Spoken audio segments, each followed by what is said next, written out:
Hi, everyone from CAC. This is Michelle Johnson. I am CAC class of 1982. I can't believe it was that long ago, but it was. I loved my experiences there.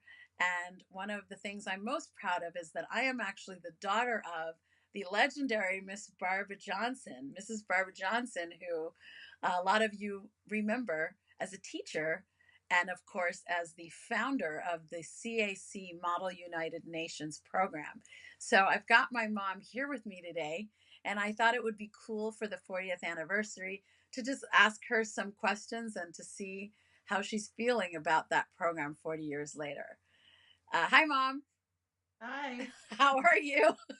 I'm good. How are you? I'm great. I'm great, and it's so cool that you know how to use Skype and a Mac and everything else. I'm so proud of you. I have to keep up with technology. Yes, you do. Yes, you do. You're still as sharp as a whip. And let's just talk a little bit about this program. I want to know, I've never actually asked you this. What inspired you to start the United Nations Model UN program at CAC? Well, Michelle, it was really a no-brainer. I lived in New York for 8 years before coming to Cairo, and I worked closely with the United Nations, with the children's programs, with ECOSOC, UNDP, and all that. So when I got to Cairo and saw international student body, it was like, oh, whoa, I'm in the United Nations. We got to go with that. So that's Right. started that back in about 1978, I believe it was. Wow. So you already had the foundation of an international school to build on, and that made it a little easier, it sounds like. Oh, yes, very easy. We had students from so many countries, and they were all just wonderful students. Right. So that was 40 years ago. Can Yeah, you that believe it? I can't believe that. The only time I can believe that is when I see students who have children and grandchildren. And I've got one student I just saw the other day. I called him a young guy. He said, "What do you mean? I'm retired." And I said, "You are?" That was Chris Madura. And I thought, how wonderful. So I met up with Chris and Sharif Gamal and other students, and that was just heartwarming to see all of them. So Right. that's sort of how I, you know, think of the 40 years. And I loved Egypt, the Egyptian people. I had wonderful teachers. That helped a lot. They were very cooperative with the program. And it was just a good time in Cairo. So you mentioned Chris Madura, who was also a friend of mine. I Hmm. know that he's gone on to an amazing career in international relations. Do you know of any other people that you mentored or students that you had that followed that same path? Oh, there's so many. I can't even get all the names together in this brief time. However, so many students went into international relations and public service.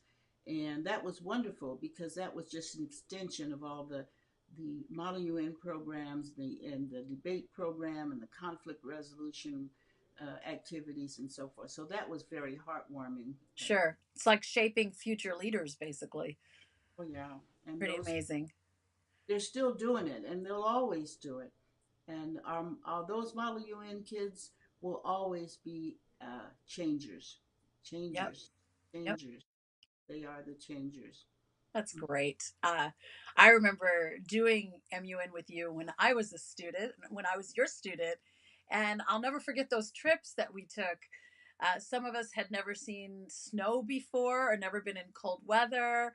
Some of us had never had that much Heineken beer before, and we snuck it even though we weren't supposed to, because Yeah, you took us to that you. factory. I knew what was going on, but what was so wonderful about those trips, and I took the students for 7 years to The Hague, and we wanted to not be in a hotel so we could work closely together. So we stayed in a small, very small pension, 4 or 5 kids in a room.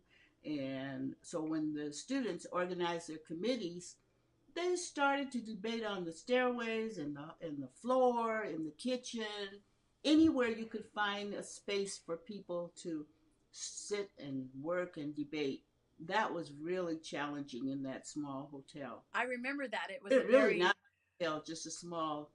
pension, and it was right like a couple blocks from the North Sea, and it was very cold, bitter cold. So those students who had never seen snow or it had been in bitter cold were just really paralyzed. But what happened was so wonderful. All the other students, when we went outside or walked to the tram, would surround them. They had a game they played. And when they needed to be close together, they all said molecules, and they all got together. And then when they needed to walk normally, they said, okay, this is gas. Now we can expand. It was just a fun thing to do. I do remember the camaraderie, and I do remember that molecules game that you're talking about, where we were either a solid or a gas depending on how cold it was and how close we had to be to each other. That was super fun. I The one remember. of the most interesting things, or not interesting, but exciting things for me was to see the students who were so sleepy the night before they stayed up trying to learn Robert's Rules of Order and get their delegation information and debates in order. But it was supposed to be a very dignified ceremony at the Congresscabal. So what they did, what everybody did, we had to dress up. So there were the boys in suits and ties, and the girls with beautiful dresses. But the problem was the shoes. The boys were not used to wearing hard shoes, and they only had hard shoes, new, and sneakers. Boy, that was a time. The girls tried to wear heels and dress up. That was a problem. Then they all come to me and say, what am I going to do? The shoe doesn't fit, or this doesn't fit, or I don't know how to do a tie. So the first year, getting dressed and getting dressed up was a problem. However, after 2 or 3 days presenting their arguments, then it started each day to get more informal until the end. And we were pretty happy. We won a lot of delegation. We did. Our school, I remember the years I went, we were China one year, and I think we were Ecuador or some smaller country another year. But I don't remember that thing about the getting dressed up Oh, yeah. being an issue. And I think it's because in our I, family, we always had to dress up for those yeah. embassy parties and things. So I was used to it. But you see, the girls tried to wear high heel shoes and walk in the snow. And in Holland, you just don't do that in the winter. And the boys just had never worn hard shoes for so long, so they couldn't get them on. Right. Well, what about the the debates and things themselves? I mean, our school became famous, and I know we're still kicking butt. Why do you Yeah. think CAC was so good? Why was the Well, delegation so good? first of all, the students were very well prepared. They were very competitive, and they had come from different countries, so they were used to doing conflict resolution and debates and so forth. And so that made it a little easier. But most of all, they were well prepared, they were competitive, they wanted to win best delegation, which they did often, and they stuck together, and the chairmen were good, and it was just a good group of students. And regardless of all the fun and good times and happy hours and so forth, they really did their stuff at the Congresscabal. Right. They And you taught us Robert's Rules of Order, if I'm not mistaken. had to do that front and back. They had to do that. And that helped them with the debates because they could start things, stop things, and they knew all the tricks of the debating process to do that. They Right. were just awesome, just awesome. Yes, and they still are from everything I'm hearing. What would you say?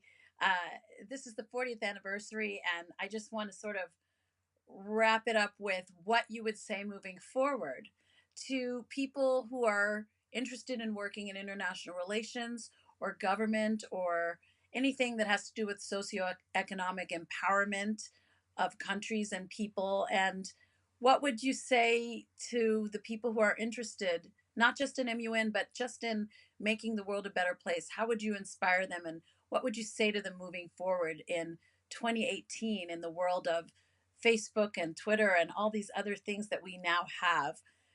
Uh, how do you inspire them to stay grounded, connected, and in a leadership role in this new environment we're in?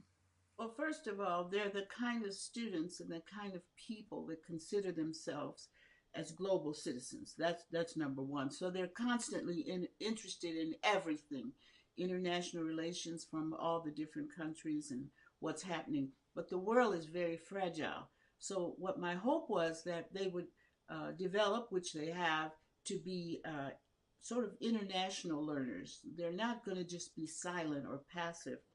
And I want them to be change agents so that we benefit from that international experience and that interaction with people from all over the world. That's really important.